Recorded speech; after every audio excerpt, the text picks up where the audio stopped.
and welcome back. Today I want to share with you something that is really fun. I'm going to show you how to make very easy, very quick little gift if you want to use it for that. But it's so useful in the house. It's homemade red raspberry preserves. Absolutely love this. Today, because I found a good deal on these bags of frozen red raspberries. And yes, I'm going to talk to you about why I like the frozen fruit, why I prefer that.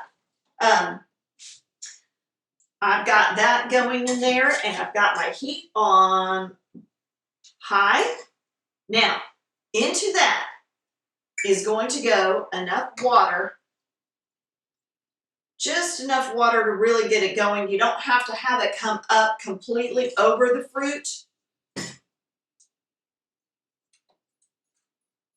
But you want it to come up just about over, just almost over the top.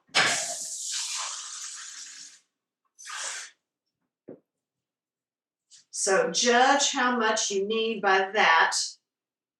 All right, I'm going with 2 cups on that for that 2 bags. Oh, what size bag do we have, by the way? 12 ounces, okay? So we're going with 2 12-ounce bags today, a couple of cups of water, and into that is going to go a generous cup of agave. You can use plain sugar, use whatever you want. Really, any kind of sweetener, natural sweetener that you want, or regular white sugar is fine. And that, of course, you're going to do to taste.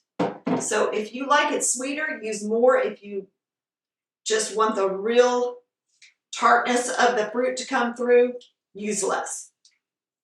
I'm using less because I really want the tartness of these raspberries to come through today. Now, as we're getting that going, I'm also going to add, and this is probably going to sound weird if you've never really done much of these kind of fruit compotes or fruit preserve, a little bit, where'd it go? A little splash of lemon juice. Not much, but a little bit. And the reason why is because you would think, aren't red raspberries already tart and you're going to add more tart? But the lemon juice brightens that flavor of that fruit just the slightest bit.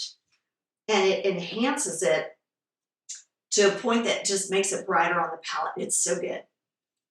All right, so we've got our raspberries in there, our water, and our agave, and our little splash of lemon juice. And really, guys, that's all it is.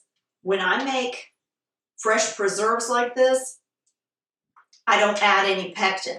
I don't really care for the pectin in my preserves. I really like just more of the natural flavor and consistency to it. All right, now we've got this all combined, and we've got our heat up, and we're going to let this go. Once it starts boiling, we're going to keep it moving. You don't want it to scorch, so you have to, once it starts boiling, you have to kind of really pay attention to it, and it doesn't take long because once it starts boiling, it's going to start to thicken. And then I'm going to show you the consistency that we're going to be looking for after that. Okay, guys, this has been going for probably about 20, maybe a little over 20 all in total. It's reducing. You can tell how much it's reduced. We're almost to the place. We're not quite as thick as we want it. So we're going to let it go just a little bit longer for this, for the purpose that I'm making it for today. I want it just a little bit thicker. Okay, guys, as you can see, our mixture has gotten a lot thicker. It is reduced by, about half, maybe a little teeny bit more than half. So I'm going to put some of this in my jar here, and that is not going to be shelf stable. That is going to stay in the fridge, so I'm not worried about the jar being hot. and sterile. It is clean, and the lid and ring are clean, so that's all good. But as far as it having to be sterile, there's no need for that today because it's just going to go in the fridge. So we're going to do that. I'm going to turn the heat off and move this over so it'll not bubble on me while I'm filling my jar. And then the rest of this is going to go for something else. So you'll have to be sure and check out that video.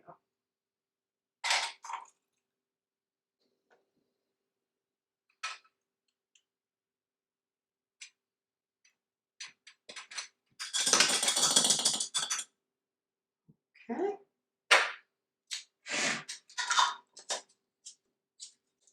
Super hot, so we're going to set that over here. Now, to do as gift giving, you can put a bow on it, put a little ribbon on it, whatever you want, put a little label on it so everybody knows what it is. All right, so what we're going for is that beautiful raspberry flavor from those fresh, well, frozen, but fresh frozen raspberries, and a nice tart bite to it. Oh, and that's exactly what we've got. The flavor of that fruit. You guys, you can do this while you're doing other things in the kitchen because, again, you don't have to stir it every second. You don't have to babysit it critically. You just keep an eye on it, and every few minutes you give it a little stir until it gets to that stage. Maybe about 30 minutes all in all from start to finish. But the flavor, you guys, is so worth it. Yum. That's going to be good on toast, muffins, and cakes. Everything is just by itself. You can eat it out of the pot. I promise you, you guys are going to love this. If you like raspberries, this is the way to go.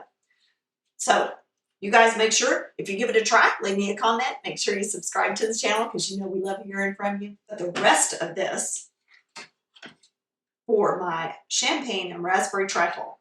And if you saw that video and you want to know how I made that homemade raspberry preserve, this is it right here. Okay, so be sure and check that video out as well. And we'll see you next time on Things Tina Does.